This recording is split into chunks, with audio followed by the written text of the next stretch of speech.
ದಕ್ಷಿಣ ಭಾರತದ ಅತ್ಯಂತ ಶಕ್ತಿಶಾಲಿ ಮತ್ತು ಶ್ರೀಮಂತ ಸಾಮ್ರಾಜ್ಯದ ಇತಿಹಾಸದ ಕಥೆಯೊಂದಿಗೆ ಸ್ವಾಗತ.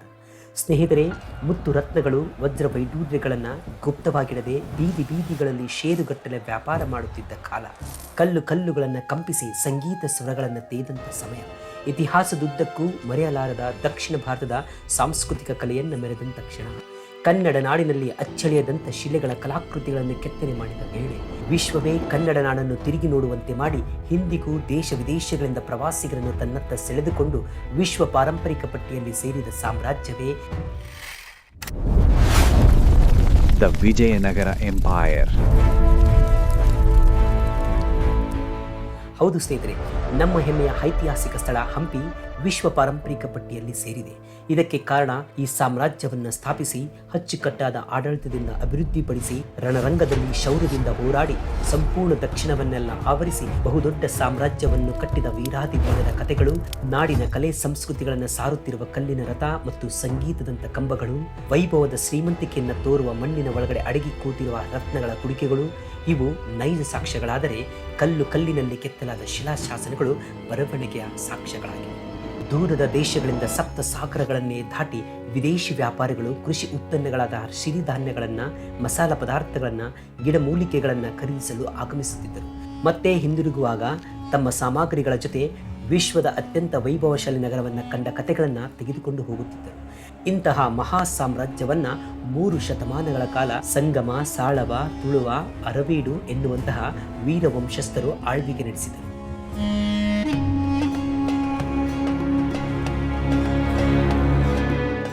ಈ 4 ಮನೆತನಗಳಲ್ಲಿ ಮೊದಲು ಸಂಗಮ ವಂಶದವರು ಸಾಮ್ರಾಜ್ಯವನ್ನು ಸ್ಥಾಪಿಸದೆ, ಸಾಳವ ವಂಶದವರು ಸಾಮ್ರಾಜ್ಯವನ್ನು ಬೆಳೆಸಿದರು. ತುಳುವ ವಂಶದವರು ಸಾಮ್ರಾಜ್ಯವನ್ನು ವಿಸ್ತರಿಸಿ ಅಭಿವೃದ್ಧಿಪಡಿಸಿದರು. ಅರವೀಡು ವಂಶದವರಿಂದ ಸಾಮ್ರಾಜ್ಯ ಬೆಳೆದಿದ್ದೇ ಆದರೂ ಕೂಡ ಅವರ ಕಾಲಘಟ್ಟದಲ್ಲಿ ಅವನತಿಯಲ್ಲ.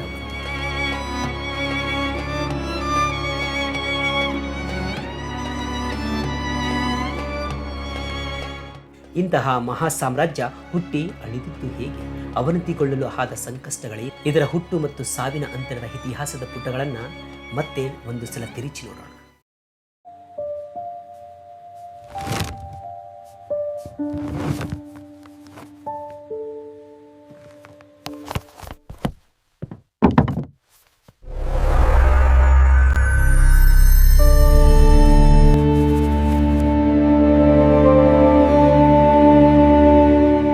ನಾವು ಈಗಿನಿಂದ ಸುಮಾರು 700 ವರ್ಷಗಳ ಹಿಂದೆ ಹೋಗೋಣ.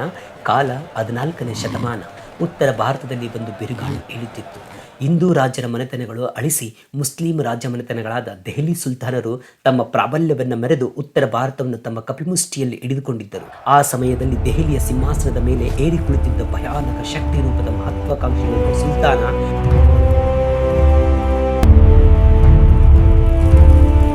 ಅವನೇ ಮೊಹಮ್ಮದ್ ಬಿನ್ ತುಘಲಕ್.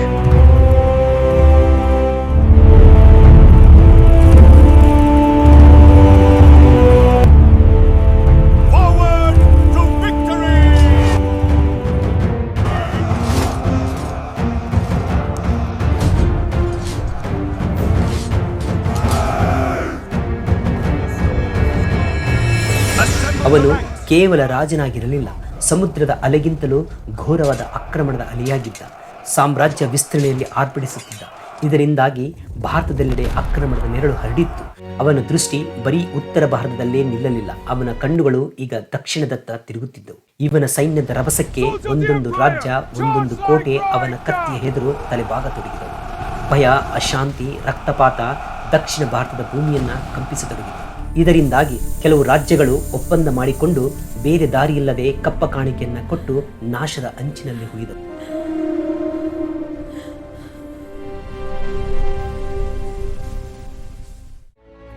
ಅಂತಹ ಸಮಯದಲ್ಲಿ ಗೌರವ, ಧೈರ್ಯ ಮತ್ತು ಸ್ವಾಭಿಮಾನದಿಂದ ಬೆಳೆಯುತ್ತಿದ್ದ ಒಂದು ಸಣ್ಣ ರಾಜ್ಯ ಕಂಪಲಿ. ಇದು ಇಂದಿನ ಕೊಪ್ಪಳ ಮತ್ತು ಬಳ್ಳಾರಿ ಜಿಲ್ಲೆಯ ಭಾಗಗಳಲ್ಲಿ ಆಳುತ್ತಿದ್ದ ಒಂದು ಸಣ್ಣ ರಾಜ್ಯವಾಗಿತ್ತು.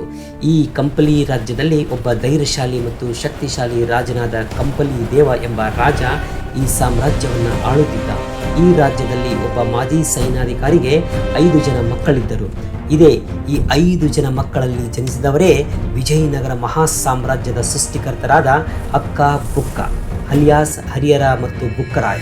ಹರಿಹರ ಮತ್ತು ಬುಕ್ಕರಾಯರ ತಂದೆಯ ಹೆಸರು ಸಂಗಮ ಎಂದು ಇರುವುದರಿಂದ ವಿಜಯನಗರ ಸಾಮ್ರಾಜ್ಯದ ಮೊದಲನೇ ವಂಶದ ಹೆಸರು ಸಂಗಮ ಎಂದು ಹೆಸರಿಸಲಾಯಿತು. ಸಂಗಮ ಎಂಬ ಸೇನಾಧಿಕಾರಿಗೆ ಹರಿಹರ, ಬುಕ್ಕರಾಯ, ಕಂಪನ, ಮಾರಪ್ಪ ಮತ್ತು ಮುದ್ದಪ್ಪ ಎಂಬ 5 ಜನ ಮಕ್ಕಳಿದ್ದರು. ಇದರಲ್ಲಿ ಕಂಪಿಲಿ ದೇವನ ಆಡಳಿತದ ಅಧಿಕಾರದಲ್ಲಿ ಹರಿಹರ ಮತ್ತು ಬುಕ್ಕರಾಯರು ಪ್ರಮುಖ ಸೇನಾಧಿಪತಿಗಳಾಗಿ ಸೇನೆಯನ್ನ ಮುನ್ನಡೆಸಿ ರಾಜ್ಯವನ್ನ ಶತ್ರುಗಳಿಂದ ರಕ್ಷಿಸುತ್ತಿದ್ದರು. ಅತ್ತ ಮೊಹಮ್ಮದ್ ಬಿನ್ ತುಘಲಕ್ ಉತ್ತರದಿಂದ ದಕ್ಷಿಣಕ್ಕೆ ಸಣ್ಣ ಸಣ್ಣ ರಾಜ್ಯಗಳ ಮೇಲೆ ಆಕ್ರಮಣ ಮಾಡಿ ಅವುಗಳನ್ನು ತನ್ನ ಅಧಿಕಾರದ ಕಡೆಗೆ ತೆಗೆದುಕೊಳ್ಳುತ್ತಾ ಸಾಗುತ್ತಿದ್ದ. ಹೀಗೆ ಸಾಗುತ್ತಾ ಕೊನೆಗೂ ಕಂಪಿಲಿ ರಾಜ್ಯದ ಮೇಲೆ ಆಕ್ರಮಣ ಮಾಡಲು ತನ್ನ ಸೇನೆಯು ಸುನಾಮಿಯಂತೆ ಅಬ್ಬರಿಸಿತು. ಇಂತಹ ಬಹುದೊಡ್ಡ ಸೈನ್ಯದ ಎದುರು ಕಂಪಿಲಿ ದೇವ ಮತ್ತು ಸೇನಾಧಿಪತಿಗಳಾದ ಹರಿಹರ, ಬುಕ್ಕರಾಯರು ತನ್ನ ಸಣ್ಣ ಸೈನ್ಯದೊಂದಿಗೆ ವೀರವೇಷದಿಂದ ಹೋರಾಟವನ್ನು ಕೊಟ್ಟು ತುಘಲಕ್ ಸೇನೆಗೆ ದೊಡ್ಡ ಹೊಡೆತವನ್ನು ಕೊಟ್ಟು ಆಘಾತ ಉಂಟು ಮಾಡಿದರು. ಇದರಿಂದ ಕೆರಳಿದ ತುಘಲಕ್ ತನ್ನ ಬಹುದೊಡ್ಡ ಸೈನ್ಯವನ್ನ ಒಂದೇ ಸಮನ ಕಂಪಿಲಿ ರಾಜ್ಯದ ಮೇಲೆ ಎರಚಿದ.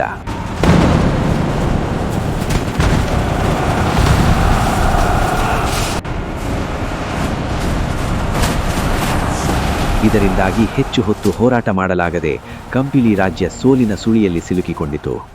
ಹೀಗೆ ಕಂಪಿಲಿ ರಾಜ್ಯದ ಆಡಳಿತ ಕೊನೆಗೊಂಡು ಇತಿಹಾಸದ ಪುಟಗಳಲ್ಲಿ ಕರಗಿ ಹೋಯಿತು. ಆದರೆ ಇದು ಅಂತ್ಯವಾಗಿರಲಿಲ್ಲ. ಆ ನೋವು, ಆ ಅವಮಾನ, ಆ ರಕ್ತದ ಬೆಲೆ ಆರಂಭದ ಜ್ವಾಲೆಯಾಗಿ ದಗದಗನೆ ಉರಿಯುತ್ತಿತ್ತು. ಈ ಘಟನೆ, ಈ ಹೋರಾಟದ ಜ್ವಾಲೆ ಒಂದು ಮಹಾ ಸಾಮ್ರಾಜ್ಯದ ಹುಟ್ಟಿಗೆ ಕಾರಣವಾಯಿತು. ಹೌದು, ರಕ್ತದಿಂದ ಬರೆಯಲ್ಪಟ್ಟ ಆ ಇತಿಹಾಸದ ಕ್ಷಣದಲ್ಲಿ ಒಂದು ಮಹಾಶಕ್ತಿ ಜನ್ಮ ತಾಳಿತು.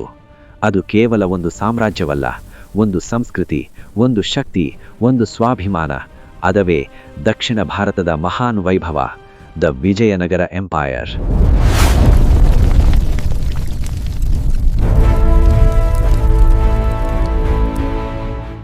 ಇನ್ನೆಂದಿಗೂ ದಕ್ಷಿಣ ಭಾರತ ತಲೆಬಾಗಬಾರದು ಎಂಬ ಸಂಕಲ್ಪ ಮನಸ್ಸಲ್ಲಿ ಇಟ್ಟುಕೊಂಡ ಹರಿಹರ ಮತ್ತು ಬುಕ್ಕರಾಯರನ್ನ ಯುದ್ಧದ ಬಳಿಕ ದೆಹಲಿಗೆ ಕರೆದೊಯ್ಯಲಾಗುತ್ತೆ. ಅನಂತರ ಇವರ ಶೌರ್ಯ ಮತ್ತು ಪರಾಕ್ರಮವನ್ನು ಮೆಚ್ಚಿದ ಮೊಹಮ್ಮದ್ ಬಿನ್ ತುಘಲಕ್ ತನ್ನ ಸೇನೆಯಲ್ಲಿ ಸೇವೆ ಮಾಡಲು ಅವಕಾಶ ನೀಡಿದ. ಅನಂತರ ಹಕ್ಕ ಬುಕ್ಕರು ನಿಧಾನವಾಗಿ ಬೆಳೆಯುತ್ತಾ ಸೇನೆಯಲ್ಲಿ ಸೇನಾಧಿಪತಿಗಳಾಗಿ ತುಘಲಕ್ ಸಾಮ್ರಾಜ್ಯದ ದಕ್ಷಿಣ ಭಾಗವನ್ನು ನೋಡಿಕೊಳ್ಳುವ ಅಧಿಕಾರವನ್ನು ವಹಿಸಿಕೊಳ್ತಾರೆ. ಆದರೆ ದೆಹಲಿಯಿಂದ ದೂರದ ಪ್ರದೇಶವಾಗಿದ್ದ ದಕ್ಷಿಣ ಭಾರತದ ತುಘಲಕ್ ಸಾಮ್ರಾಜ್ಯವು ಆಡಳಿತವನ್ನು ನಡೆಸುವುದು ಬಹಳ ಕಷ್ಟಕರವಾಗಿತ್ತು. ಇದರಿಂದಾಗಿ ಹರಿಹರ ಮತ್ತು ಬುಕ್ಕರಾಯರನ್ನ ಈ ದಕ್ಷಿಣ ಭಾಗದ ತನ್ನ ಉತ್ತರಾಧಿಕಾರಿಯಾಗಿ ಆಡಳಿತ ನಡೆಸಿ ಎಂದು ಕಳುಹಿಸಿಕೊಟ್ಟ.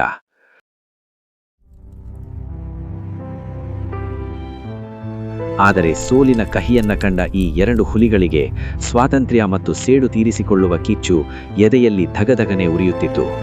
ದೆಹಲಿ ಸುಲ್ತಾನರಿಗೆ ಶೆಡ್ ಹೊಡೆದು ಸ್ವತಂತ್ರವಾಗಿ ಹೊಸ ಸಾಮ್ರಾಜ್ಯವನ್ನ ಕಟ್ಟುವ ಮಹಾದಾಸೆ ಮನಸ್ಸಲ್ಲಿ ಮೂಡಿತು.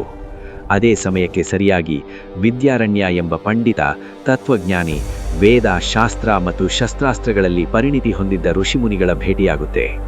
ಇವರ ಮಾರ್ಗದರ್ಶನದಲ್ಲಿ ಶಸ್ತ್ರಾಸ್ತ್ರಗಳ ತರಬೇತಿಯನ್ನು ಪಡೆದುಕೊಳ್ತಾರೆ.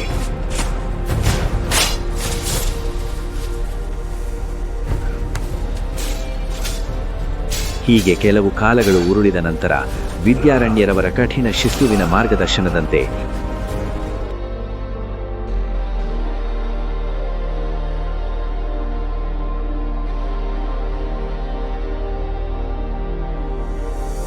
ತುಂಗಭದ್ರಾ ದಂಡೆಯ ಮೇಲೆ ಸುತ್ತಲೂ ಕಲ್ಲುಗುಡ್ಡ ಹೊಂದಿರುವ ಸುರಕ್ಷಿತವಾದ ಮತ್ತು ಸುಂದರವಾದ ಹಂಪಿ ಎಂಬಲ್ಲಿ ಕ್ರಿಸ್ತಶಕ 1336ರಲ್ಲಿ ಸಂಗಮ ಸಹೋದರರಾದ ಈ ಹರಿಹರ ಮತ್ತು ಬುಕ್ಕರಾಯರು ಅಲಿಯಾಸ್ ಅಕ್ಕ ಬುಕ್ಕ ಒಂದು ಶಕ್ತಿಶಾಲಿ ಸಾಮ್ರಾಜ್ಯವಾದ ವಿಜಯನಗರ ಸಾಮ್ರಾಜ್ಯಕ್ಕೆ ಭದ್ರ ಬುನಾದಿಯನ್ನು ಹಾಕಿ ಸ್ಥಾಪನೆ ಮಾಡಿದರು.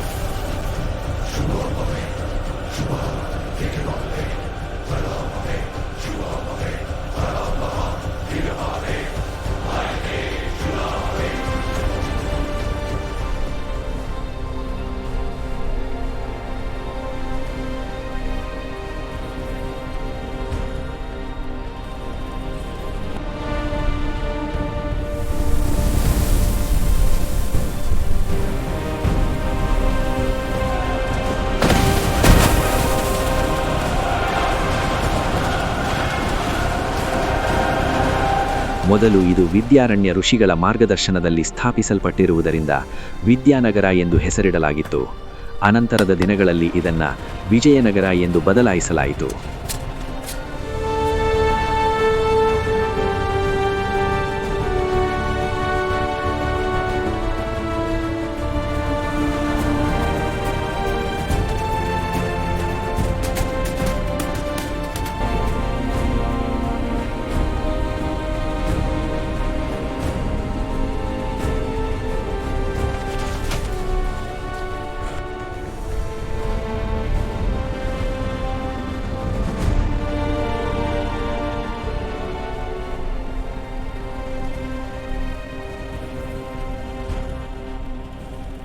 ನೋಡಿದ್ರಲ್ಲ ಸ್ನೇಹಿತರೆ, ಇದು ವಿಜಯನಗರ ಸಾಮ್ರಾಜ್ಯದ ಪೂರ್ವಕತೆಯಾಗಿದ್ದು, ಅಸಲಿ ಕತೆ ಮುಂದಿನ ವಿಡಿಯೋ ಭಾಗ 2ರಲ್ಲಿ ಈ ಸಾಮ್ರಾಜ್ಯದ ಗತವೈಭವದ ಬಗ್ಗೆ ತಿಳಿದುಕೊಳ್ಳುವಂತಹ ಪ್ರಯತ್ನ ಮಾಡೋಣ.